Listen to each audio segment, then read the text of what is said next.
बड़ी खबर आ रही है उत्तर प्रदेश के शहर मिर्जापुर से, जहां एक हिंदू लड़की पर धर्म परिवर्तन का दबाव बनाया गया। लड़की ने धर्म परिवर्तन करने से इनकार कर दिया तो सैफ नाम के युवक ने उसके ऊपर ब्लेड से हमला कर दिया। इस वक्त की बड़ी खबर आपको बता दें, सैफ की तलाश में इस वक्त पुलिस लगातार छापेमारी कर रही है। 25,000 का बकायदा इनाम घोषित किया गया है। इस मामले में 9 लोगों की गिरफ्तारी हो चुकी है। तो पुलिस की कार्रवाई से लोगों में गुस्सा भी है। देर रात हिंदू संगठन और स्थानीय लोगों ने जमकर विरोध प्रदर्शन किया, नारेबाजी की। बता दें, बीते 5 दिसंबर को कटरा कोतवाली में हिंदू युवती के धर्म परिवर्तन से इनकार करने पर मुस्लिम युवक सैफ ने ब्लेड से उसका गला रेत डाला। वो फरार हो गया। इस घटना के बाद जबरदस्त चीख पुकार मच गई।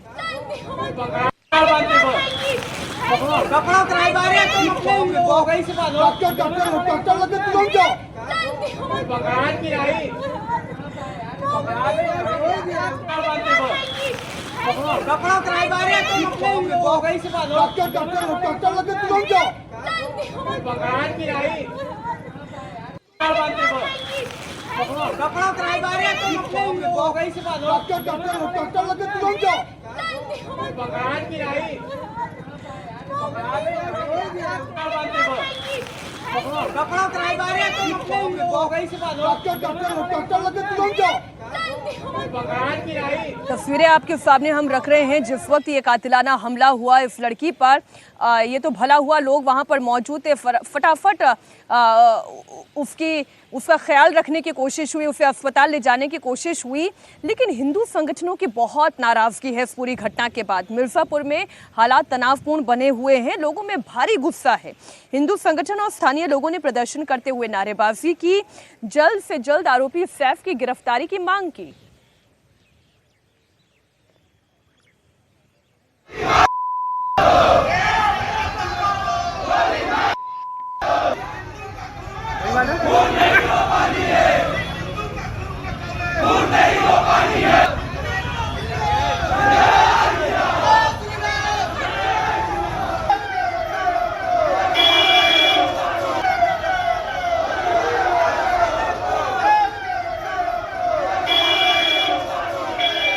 मिर्जापुर में हुई इस दिल दहला देने वाली घटना के बाद से जहां पर हिंदू संगठनों का आक्रोश है जो सड़क पर उबलता हुआ दिखाई दिया आपको।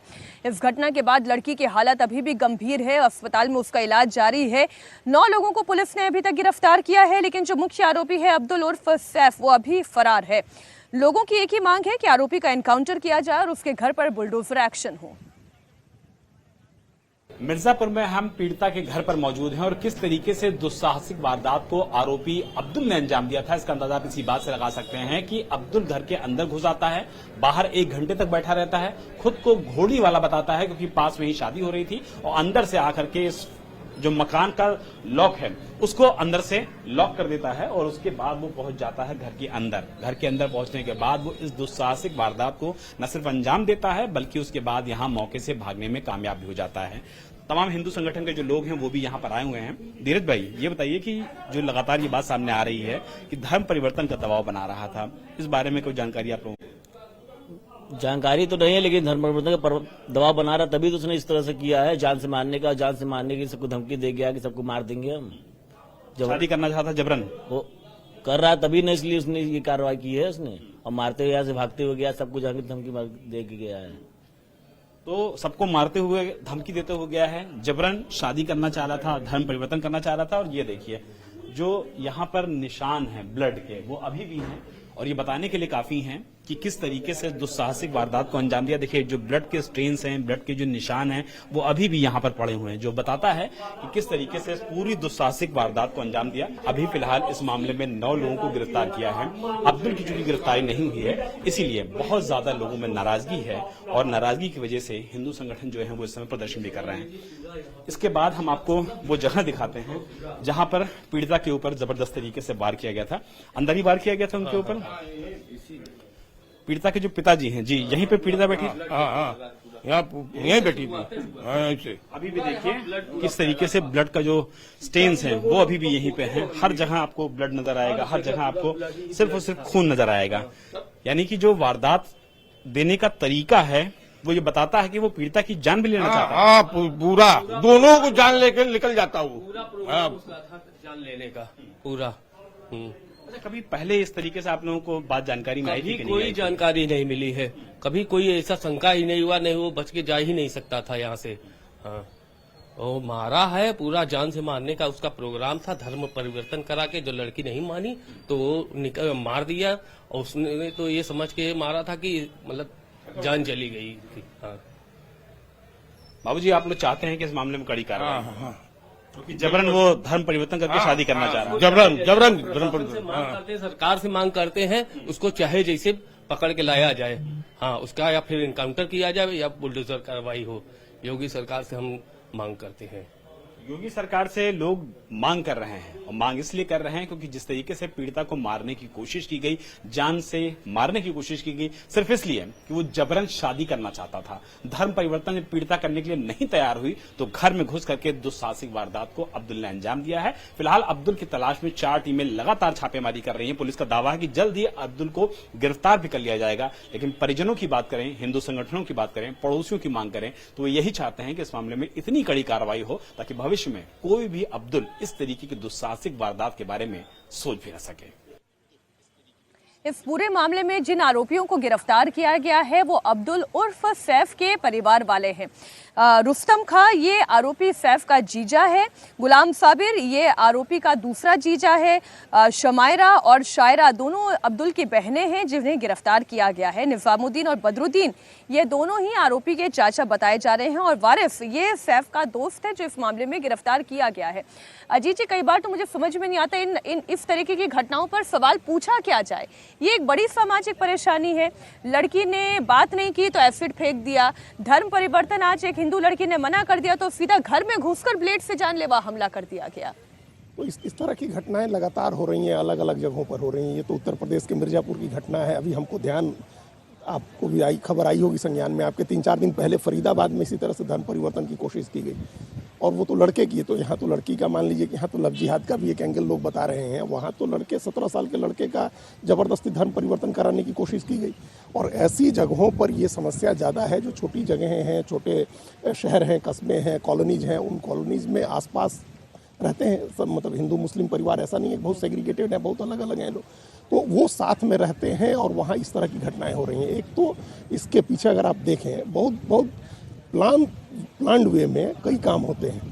ये इसमें कई काम प्लान्ड वे में होते हैं, ये बहुत स्पर ऑफ द मोमेंट में होने वाला काम नहीं है। इतने लोगों का इन्वॉल्वमेंट, अगर जो 9 लोग गिरफ्तार हुए हैं तो ये अचानक अगर नहीं गिरफ्तार हुए, रैंडम गिरफ्तारी नहीं है, और इसके पीछे कोई साजिश है, तो फिर इसको उस तरह से देखने की जरूरत नहीं। है। लेकिन विपक्ष सर कई बार ये बोलता है ना कि ये लव जिहाद का मामला, ये धर्म परिवर्तन का मामला, ये तो सरकार के द्वारा पैदा किया गया मामला है।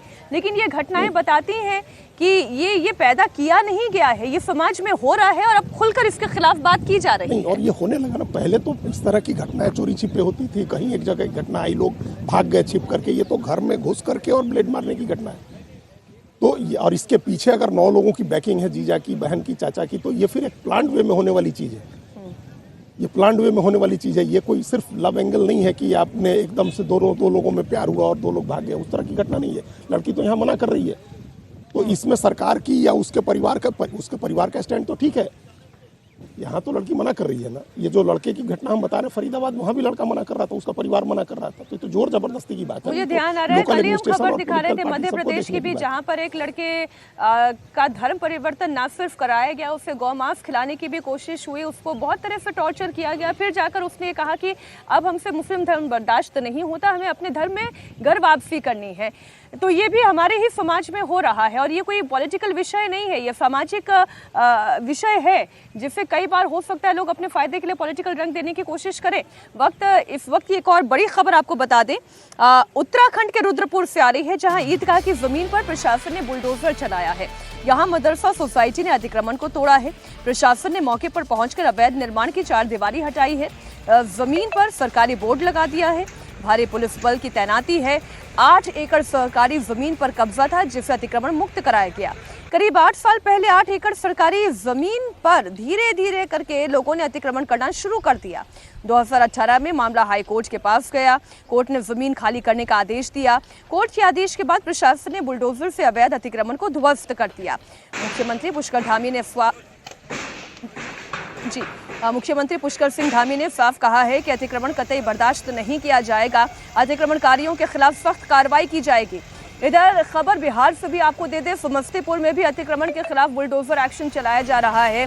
सड़क के किनारे बने हुए अवैध मकानों को और दुकानों को बुलडोजर एक्शन के जरिए ध्वस्त किया जा रहा है। आप देख सकते हैं तस्वीरों में, अतिक्रमण पर बुलडोजर ने करारा प्रहार किया है। कुछ लोगों ने आनंद फानन में अपनी दुकानों से सामान भी हटाना शुरू कर दिया था। देखते ही देखते कई दुकानें जबरदस्त कर दी गई। प्रशासन की इस कार्रवाई से अतिक्रमणकारियों में भी हड़कंप मचा हुआ है। बुलडोजर एक्शन केवल समस्तीपुर, छपरा में ही नहीं, पटना, हाजीपुर, मुजफ्फरपुर, सुपौल, सीतामढ़ी, कैमूर और कटिहार, गयाजी, अररिया, मोतिहारी, दरभंगा में चलाया जा रहा है। ये आप समझ लीजिए लगभग पूरे बिहार में ही इस तरीके की डिमोलिशन ड्राइव चल रही है। अब कहने को लोग ये भी कह सकते हैं, देखिए सरकार बन गई, सरकार बनने के साथ साथ अवधेश जी सरकार ने जो है अपना पीला पंजा चलाना शुरू कर दिया। लेकिन सच्चाई ये भी तो है, अतिक्रमण था तो हटेगा ना, हमेशा सदा सर्वदा के लिए तो नहीं रह जाएगा।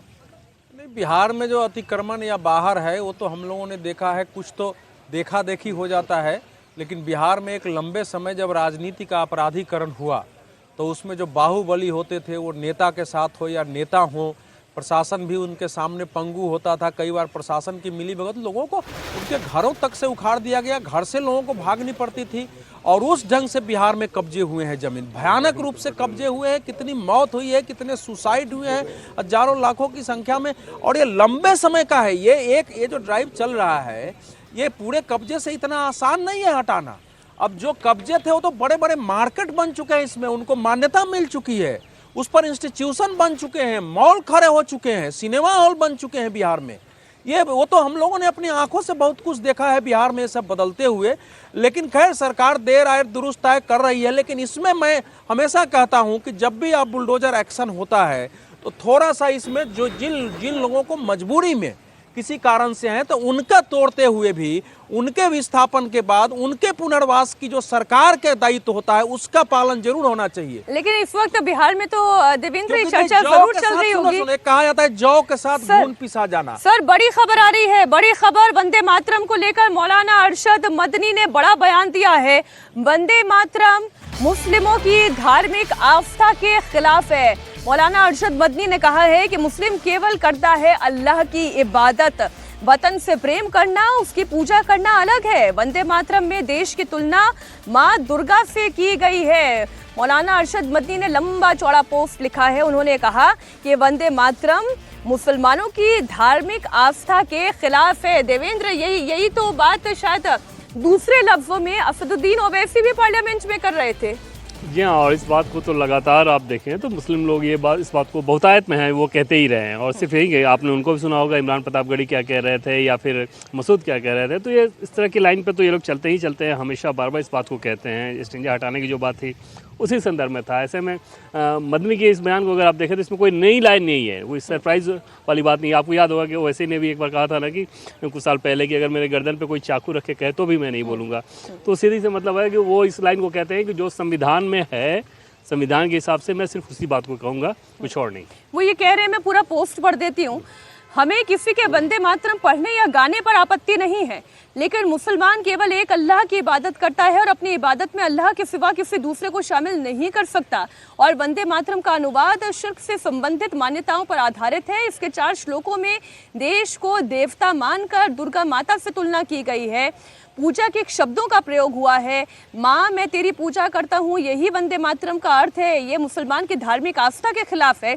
इसलिए किसी को उसकी आस्था के खिलाफ कोई नारा या गीत गाने पर मजबूर नहीं किया जा सकता, क्योंकि नारा या गीत, भारत का संविधान हर नागरिक को ये धार्मिक स्वतंत्रता देता है। अनुच्छेद 25 और अनुच्छेद 19 की बात अरशद मदनी जी कर रहे हैं। सर ये बहुत ही, आप इसको बारीकी से समझिए, ये एकदम पॉलिटिकल लाइन है, इसका धर्म से कोई लेना देना नहीं। जिस 4 पैराग्राफ की बात हो रही, कल तो उसी पर चर्चा हुई ना, जिस अंतरे में देवी दुर्गा से तुलना की है वो अंतरा तो हटा दिया गया। 1937 में ही अक्टूबर के अंत में जो कांग्रेस का अधिवेशन कलकत्ता में हुआ, उस अधिवेशन में वो 4 अंतरे हटा दिए गए। पहले 2 जो अंतरे लिखे थे 1872 में बंकिम चंद्र चटर्जी ने, वो 2 अंतरे हैं, उसमें तो कहीं देवी दुर्गा से तुलना नहीं की गई है। उसमें धरती को, भारत को माता माना गया और उस माता की पूजा करने की बात कही गई है, वंदे मातरम की बात की गई है। और उसमें उसमें कहीं किसी देवी दुर्गा से या किसी दूसरे देवी या देवता से उसकी तुलना नहीं की गई है। 4 अंतरे बाद में लिखे गए थे, वो हटा दिए गए हैं। संविधान सभा ने भी जो अब ये संविधान की बात कर रहे हैं, तो संविधान सभा ने तो मान्यता दी है इसको राष्ट्रीय गीत की। कांग्रेस के अधिवेशन में माना गया, उसके बाद संविधान सभा ने राष्ट्रीय गीत की मान्यता दी और उस पर BR अम्बेडकर से लेकर के और सरदार वल्लभ भाई पटेल और नेहरू तमाम लोग उस पर सहमत हुए। तो जिन 2 अंतरे की बात हो रही है जिसको संविधान में स्वीकार किया गया है, उसको कहने में आपको क्या दिक्कत है? नहीं, वो ये कह रहे हैं कि प्रेम करना और पूजा करने में अलग है। वो भी वतन से प्रेम करते हैं लेकिन वतन की पूजा नहीं कर सकते। नहीं, वतन की पूजा करने में आप जय हिंद बोलते ही है ना, तो वंदे हिंद कहने में क्या दिक्कत है? अगर वही कहा जाए कि वंदे हिंद कहिए तो दिक्कत है आपको। जय हिंद कहने में दिक्कत नहीं है, आप वंदे मातरम कहिए और जय धरती माँ जय भारत माता कहिए, दोनों में आपको फर्क आ जाएगा। आप देश को माता मान करके और उसकी पूजा करने की बात है, उससे प्रेम करने की बात है। और अब हम आपको बताएं, कल ही हमने देखा, और ये हम लोग पहले से देख रहे थे, इंडोनेशिया सबसे बड़ा मुस्लिम राष्ट्र है, सबसे बड़ा मुस्लिम राष्ट्र है। उसके राष्ट्रपति UN में गए थे भाषण देने, जो सुबियांतो हैं, प्रोबाओ सुबियांतो। उन्होंने अपने भाषण में वालेकुम अस्सलाम कहने के बाद कहा ओम स्वस्ति अस्ति। ये ओम स्वस्ति अस्ति ओम स्वस्ति अस्ति आप कह रहे हैं। आप एक सबसे बड़े मुस्लिम मुल्क का जो राष्ट्रपति है ओम स्वस्ति अस्ति UN में खड़े होकर के कह रहे हैं और आपको वंदे मातरम कहने में दिक्कत है। ये विशुद्ध राजनीति है, इसका धर्म से कोई लेना देना नहीं है। आप एक पॉलिटिकल पोलराइजेशन के लिए इस तरह के इशू खड़े कर रहे हैं। आपने इतना बड़ा पोस्ट लिखा, आपको नहीं पता है कि वो 4 अंतरे हटा दिए गए हैं जिसमें देवी दुर्गा की तुलना की गई है। जो बात सर कह रहे हैं कि पॉलिटिकल पोलराइजेशन के लिए आप वंदे मातरम का इस्तेमाल कर रहे हैं। नहीं, इसी पॉलिटिकल पोलराइजेशन ने देश में कितने दंगे कराए, डायरेक्ट एक्शन कराया। देखिए, ये एक प्रक्रिया है पूरी तरह कि इस भारत को भारत के रूप में स्वीकार नहीं करना है, कि भारत की हम वंदना करते उस रूप में स्वीकार ही नहीं करना है भारत को। इसको छोटे स्तर पर मत लीजिए। अभी एक मोहतरमा जो सांसद हैं इकरा हसन जी, वो अल्लामा इकबाल का कह रहे थे सारे जहां से अच्छा हिंदुस्तान हमारा। अल्लामा इकबाल ने उसके बाद तराने मिल्लत भी लिखा, तराने हिंद के बाद।